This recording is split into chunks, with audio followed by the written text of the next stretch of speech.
PT Pop here, all four lobes of my brain securely bound behind my back, and today I'm going to talk to my brethren in India, Pakistan, and the Philippines, and Taiwan, and how to deal with rude American customers. Stay tuned.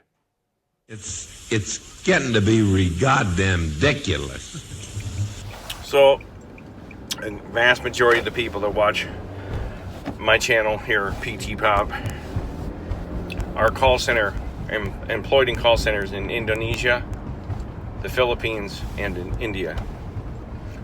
And one of my viewers, who shall be named, remain nameless, because I don't want to bring you any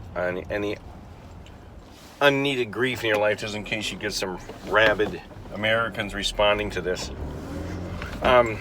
Told me how horrible it is to get calls from us Americans in his call center, his or her call center in India.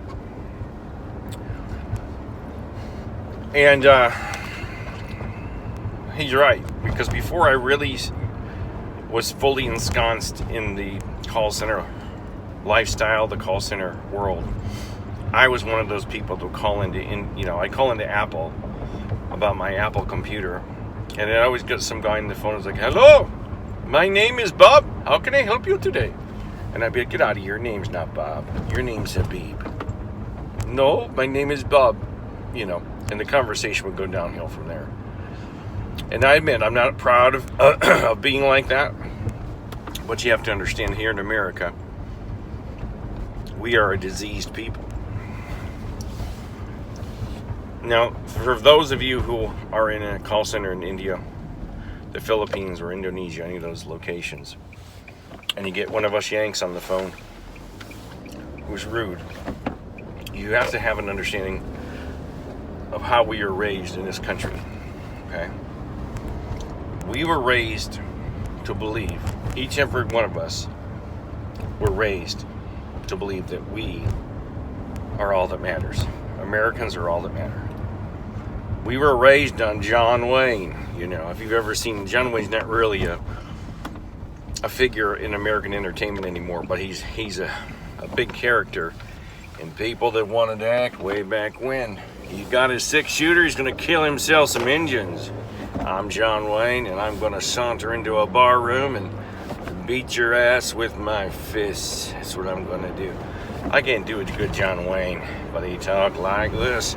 He was the Duke.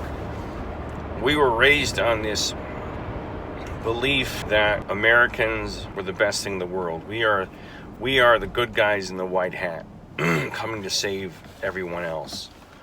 We are the John Wayne coming in our white stallion. We're going to get you with our white stallion and our 6-shooters, and we're going to bring you democracy and peace.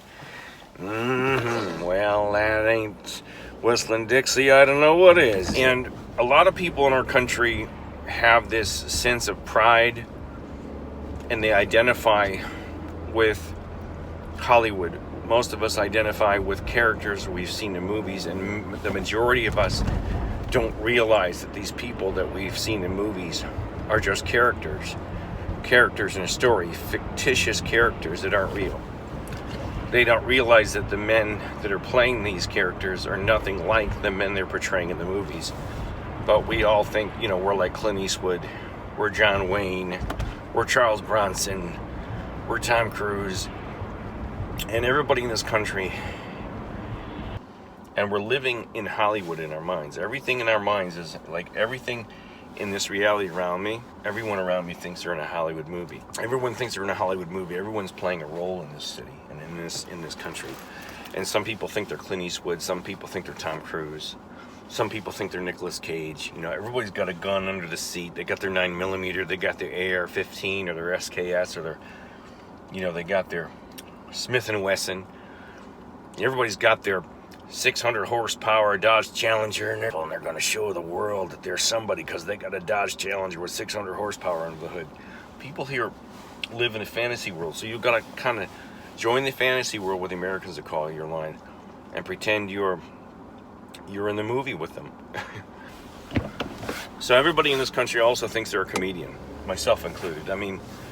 See, in our country, we're anesthetized. We're numbed with entertainment. They try to distract us constantly with with religion and with movies and with comedians and music. It's all about guns, rock and roll, movies, apple pie, food, anything to keep our mouths shut and keep us quiet. They'll shove it down our throats. So comedians and comedy are a huge part of our culture. We'd love to laugh. And if you can make an American laugh, we love to hear foreign people screw up our expressions. There's an expression here. Where it came from, I don't know.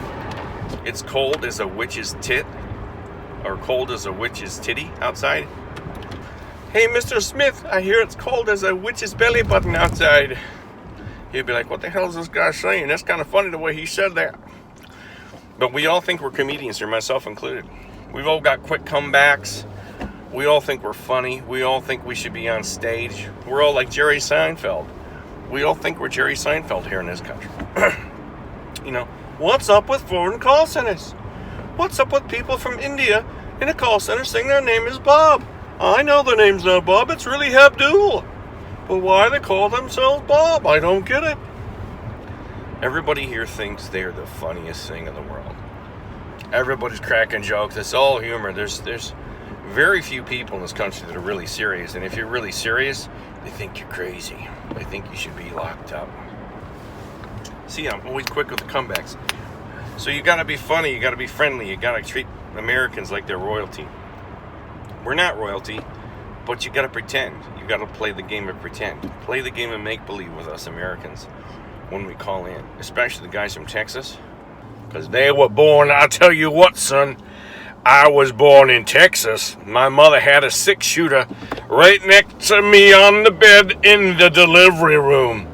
She shot off 3 rounds as she named me right through the doctor's ceiling. That's why my name is Buckshot. You gotta kind of crawl in the mind of an American when you get them on the phone, and unfortunately, this is probably all you talk to is us self-entitled Americans all day. Because they're ready for a fight. Every American's ready for a battle. We're always ready for something. We're ready for war. Because we're a warring country. We love war. And we raise our little boys to play army out in the yard and play with toy soldiers, where everything is about war and guns here. When you're a little boy. That and how to get a woman. Gotta go to war and get me a woman and get laid. That's what they talk about when you're a man. When you get laid and when you have your first cigarette. That's being a man in this country. Yeah. Gonna go kill me some people in a foreign country. Smoke cigarettes.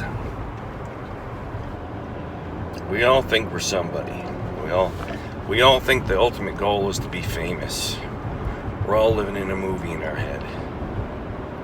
And we'll do anything for that 15 minutes of fame.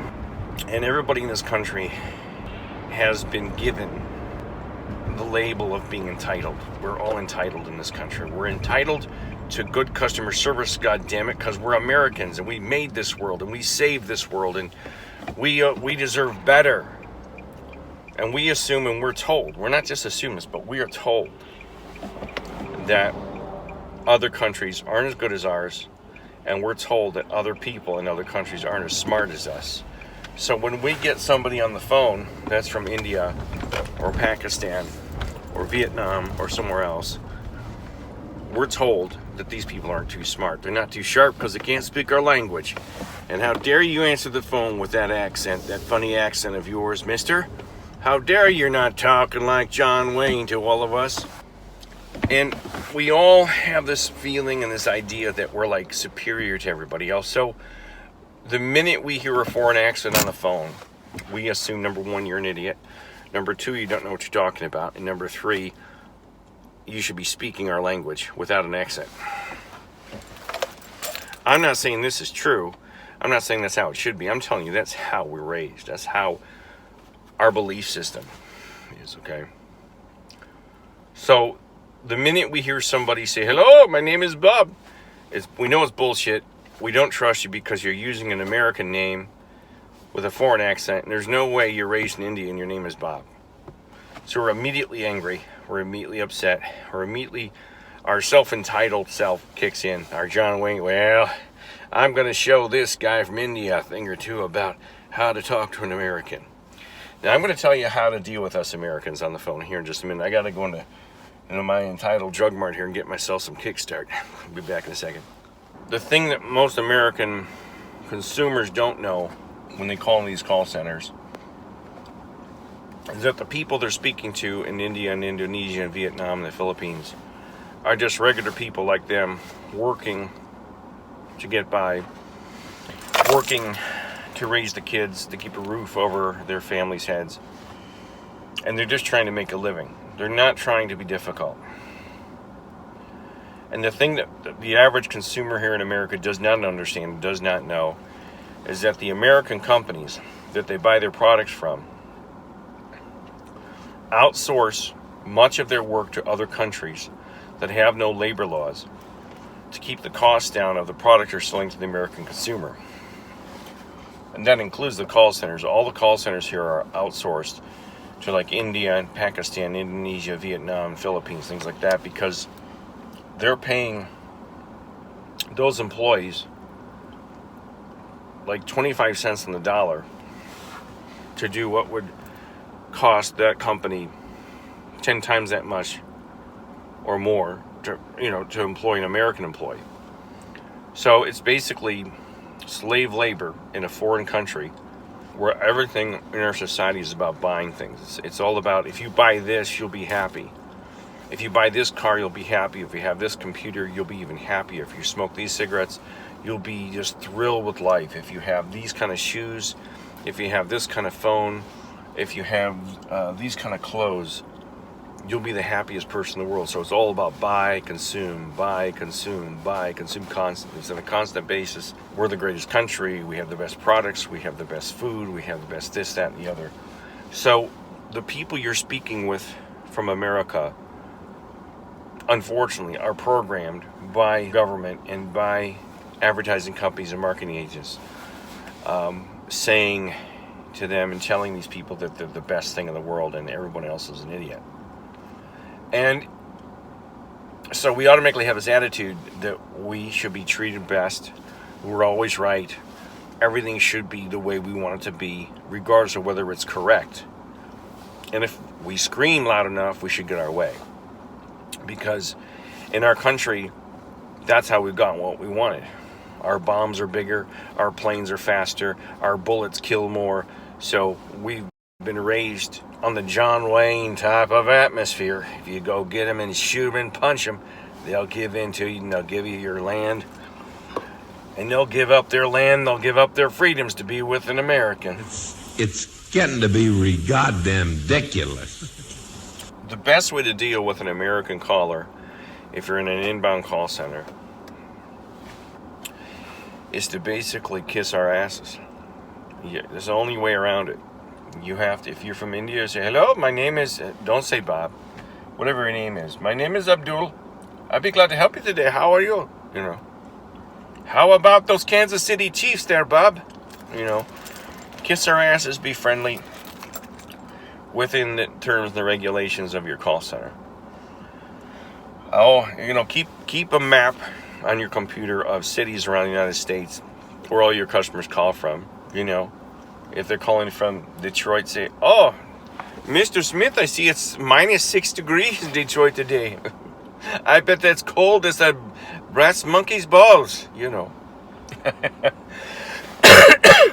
Keep Americans happy, entertain them, be cordial, friendly, kiss their ass, because Americans like to have your tongue and your nose shoved so far up their backside that we'd like to see it coming out our nostrils. If you kiss our butts, this is what you're going to have to do to get through these calls. You're going to have to pretend you like us, make us happy, tickle our nipples. Or, Mr. American, may I tickle your nipples? A man on the YouTube told me to tickle your nipples. You have to, because otherwise we're already angry because we heard somebody else's accent other than our own American accent. Try to learn our customs just to get through the call. So there you have it. I'm sorry, Indian and Indonesian and Filipino people, I'm sorry you go through that with us. I know most of us are jerks to you when we call in. But believe it or not, we're jerks to each other. You think you got a bad try living here. You do one wrong thing in this country, and they'll shoot you. Somebody will just shoot you for saying the wrong thing. They pull out their gun and shoot you. And it happens all the time. I'm not even kidding. You can't say anything off color, backhanded. People get really angry in this country's filled with angry people. Really furious people. They're mad at the world. They're mad at their mothers. They're mad at their fathers. They're mad at how they were raised. They don't like their jobs. They don't like the car they have. They don't like where they live. They don't like the weather. Oh, God. They don't like the color of their skin or somebody else's skin. They don't like the way they talk. We're just a bunch of angry people. Hope you all having a good day. Here in Ohio, it is minus 2 degrees based off the thermometer in my car. 2 degrees, minus 2 with a wind chill of like 29 below. I had to get out of the house. And you have a good day. Some more kickstart here.